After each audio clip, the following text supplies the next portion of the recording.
Hi everyone, I'm Rincey and this is Rincey Reads. Today I'm here to do my September wrap-up part 2. Yeah, September was a pretty good reading month, or at least the second half of September was a pretty good reading month. I read a decent amount of things, so I'm just gonna jump right in. So first up, I have A Gentleman's Murder by Christopher Huang. This is a historical mystery book that I read for the Read or Dead podcast because we were doing an episode on historical mysteries, and I like this one. It's a very strong debut. It's not perfect. I think I gave it a 4 out of 5 stars on Goodreads, but it's probably closer to like a 3.5-ish. So this one takes place in 1920s in London. You are following this character named Eric, who was, I believe, a lieutenant during World War I, and he gets admittance into this soldiers only club in London called the Britannia, and it's one of those clubs that his father was actually part of, like, the founding of it and whatnot. But yeah, you are following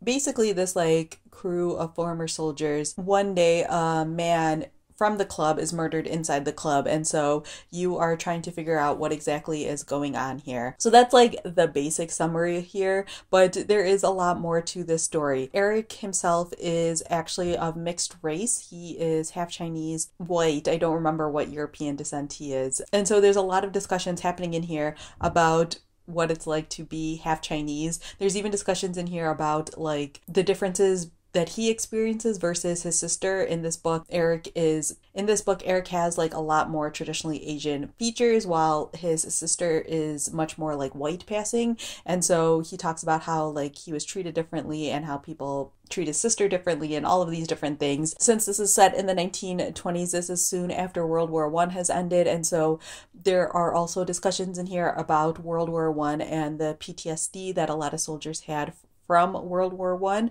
And personally, I really enjoyed that. I think it's because I read so much more about World War II and historical fiction either set during or right after or dealing with World War II, that it was kind of nice to see a historical fiction book deal more with World War I, especially because I know that World War I was a lot more messy when it comes to a war. Like, one of my things about the way that we talk about World War II specifically is that we tie it up in this like nice neat bow. Like, there's very clearly good people and there's very clearly bad people, and these are the battles and all of these different things. And World War II was a little bit more complicated and a little bit more messy, and there were a lot more ramifications in terms of PTSD, it seemed like, because of the changes in fighting style that people weren't ready for, trained for, and things like that. So they touch upon those things in this book, which I really enjoyed. So yeah, like, this isn't a perfect mystery in the sense that it's kind of unevenly paced. There are parts in here that did feel like it was dragging quite a bit, and there are a lot of characters to keep track of. Just a warning for that. But this was a pretty strong debut, and I think there's going to be more books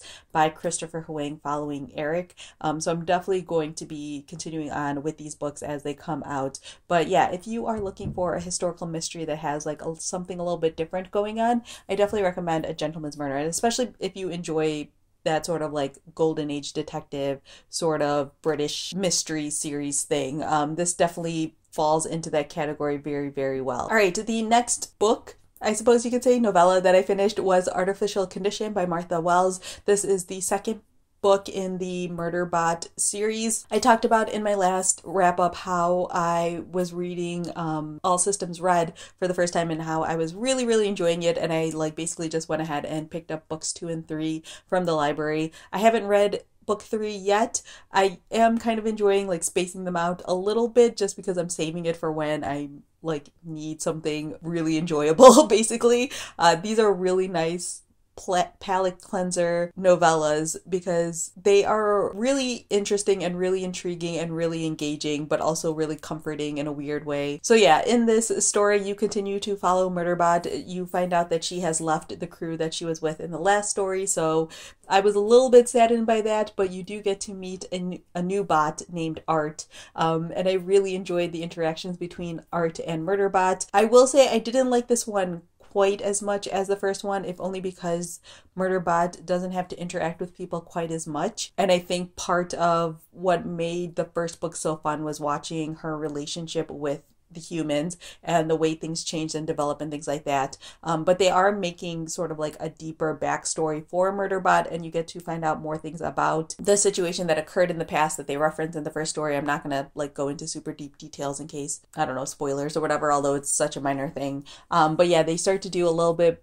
of a deeper dive into Murderbot's backstory, which is really interesting. And yeah, these are just delightful novellas, and I have book 3 from the library too, so I will hopefully be reading that one next month. I still highly recommend this series if you haven't checked it out yet. It's really just fun and delightful and interesting and heartwarming and all of those adjectives that I've used a lot of. All right, next I have what was probably my most anticipated book of the month, and that is Lethal White by Robert Galbraith. I talked about this one just a tiny bit in, I think, my last video. So this is the 4th book in the Cormoran Strike series. If you aren't aware, Robert Galbraith is a pseudonym for J.K. Rowling. I have read all of the books in the series. I love this series. This is a series where the day it comes out, I buy it immediately and start it immediately and finish it immediately. I think I rated it 4 out of 5 stars on Goodreads. I may have rated it 3 out of 5 stars on Goodreads, actually, now that I'm thinking about it. I like this book, but I have some problems with it, and I talk about most of this in my Goodreads review. But first of all, this book is 650 pages, which is way too long for a mystery book. Like, I don't care what you have to say about it. 650 pages is too long for a mystery. So there is a lot of just sort of convoluted stuff that happens in the story. There's also a lot of repetitiveness in this story, but a lot of the repetitiveness doesn't have to do with the mystery itself, but more has to deal with Robin and Strike and their relationship. So obviously with each book, J.K. Rowling or Robert Galbraith or whatever keeps amping up sort of the tension and the attraction between Robin and Strike. So my whole thing is that I don't like them as a romantic couple. I love them as a partnership. I love the scenes where they are together and solving crimes and like bouncing ideas off of each other and brainstorming together and working together and all of those things. Love it so, so much.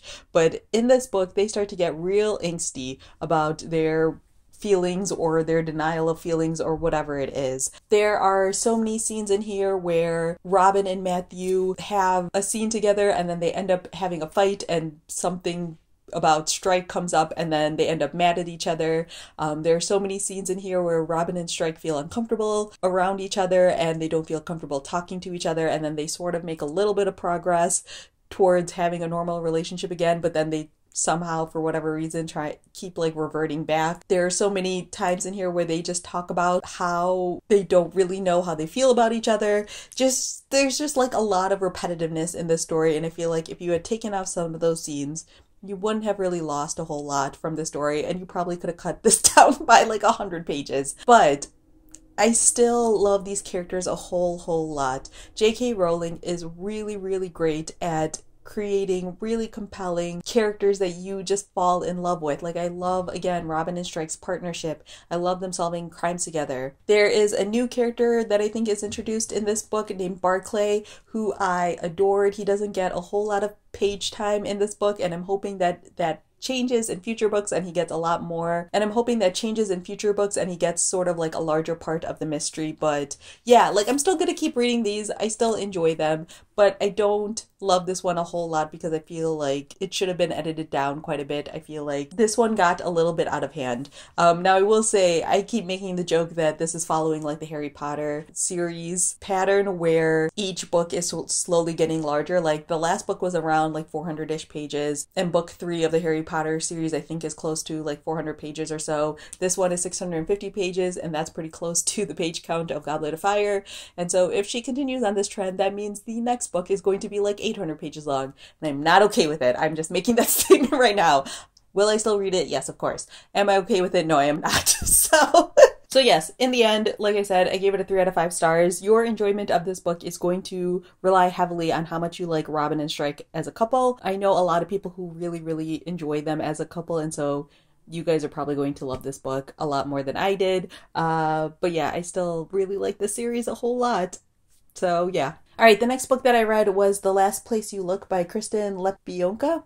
I almost dropped my book there. So this is one I read for the Read or Dead podcast. We were doing an episode, or we just released an episode about LGBTQ detectives, or books that feature LGBTQ detectives, and so I picked this one up. You are following this private investigator named Roxanne, who is bisexual, and she lives in Ohio. She gets hired by someone that her brother knows to look into the disappearance of this girl named Sarah Cook. Sarah Cook disappeared around like 5 years ago, and her parents were brutally murdered. The girl that hires Roxanne, her brother Brad, was convicted of the murders. And so one day she's like, the sister is at a diner or something along those lines, and like looks across the way and believes that she sees Sarah Cook, and so she hires Roxanne to look into it to see if Sarah Cook is around and alive, and that'll hopefully help get her brother off of death row. But then as Roxanne starts looking into this missing persons case, there is, as you would expect, a lot more happening than originally meets the eye. So yeah, this was a really strong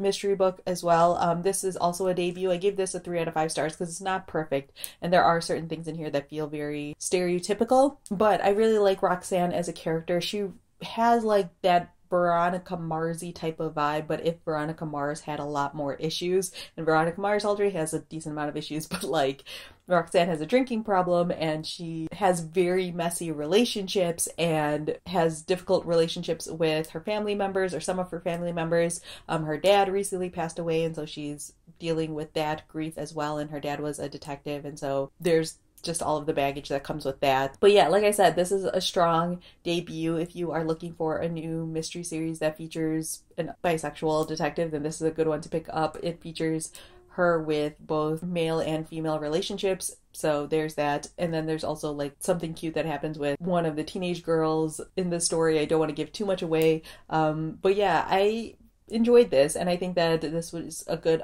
author to pick up if you enjoy just like your standard private detective sort of stories. I do want to give like a slight trigger warning for abuse, both physical and sexual. It doesn't get like super graphic or anything like that, but like towards the end of the book, even I started feeling just like a little bit uncomfortable. So yeah, I just like to provide that when I remember to. So yeah, 3 out of 5 stars. This will be an author I sort of like keep my eye on. I think that it's a good, strong mystery, and it was a really fast read as well. Like I think I finished this in 2.5 days or something along those lines, because it's like less than 300 pages, and it's one of those stories that like keeps you hooked. All right, and the final book that I have finished this month is The Fire This Time, A New Generation Speaks About Race, and this is an essay anthology edited by Jesmyn Ward. So I read this slowly over the course of the month. I was reading an essay here or there, sort of like in between other books and things like that, and I really enjoyed this a lot. Some of the essays are significantly stronger than others. Like I think actually the first couple of essays for me personally were like the weakest and the least engaging, which I think is part of the reason why I had a hard time reading this one towards the beginning, but then I got into some other essays, and like I came to essays of writers that I knew and were familiar with, and whose writing I had enjoyed and things like that, and I started to get more and more engaged with the book as the book went on. And like some of the essays in here are so well done. The essay White Rage by Carol Anderson is probably my favorite out of the collection, and I didn't know that she had like expanded that and written a full book called White Rage, so I now have that on my list of books to read. Blacker Than Thou by Kevin Young was also really good, and it talks about Rachel Dolezal and that whole nonsense, and it also sort of relates to his book called, is it Bunked or Debunked? Something like that, which talks about like hoaxes and stuff like that. There's an essay in here from Claudia Rankine, which is fantastic. There's an essay in here from Kisei Lehman, who wrote about Outcast, and like how hearing Outcast was like one of the first times he saw himself seen as an artist, because he's from like the South, and like their style of rapping and the things that they reference and things like that made him realize that he had a very specific like voice and point of view and things like that that he could express in his art and writing it himself. So yes, if you are looking for an essay anthology, if you are doing the Read Harder challenge, because I use this one for my Read Harder challenge, I think that this is a good one to pick up. I will say again, like some of them aren't as strong as others, but when they hit hard, and I really recommend this essay collection. And I also think that this is a good way to get introduced to new and different Black writers. So yes, Recommend it. Oh, there's also some poetry in here, which is very nice because I'm someone who doesn't read a lot of poetry, but I really enjoyed the poetry that was in this collection. So yeah, that's everything that I have for you guys. Leave a comment down below letting me know what you guys read this month, if there is a book that was particularly your favorite or something along those lines, or if you read one of these books and you want to talk to me about it. I always love doing that down in the comment section below. Or if you have any questions about any of these books, always leave those questions down in the comment section as well. And also a reminder that I have a video coming out on Monday. If you watched my sort of talky video that I did last week where I talk about all my projects, Monday that video is coming out. So yes, see you all then. Kind of. I don't really see you guys, but you know what I mean. So yeah, that's all I have for now, and thanks for watching.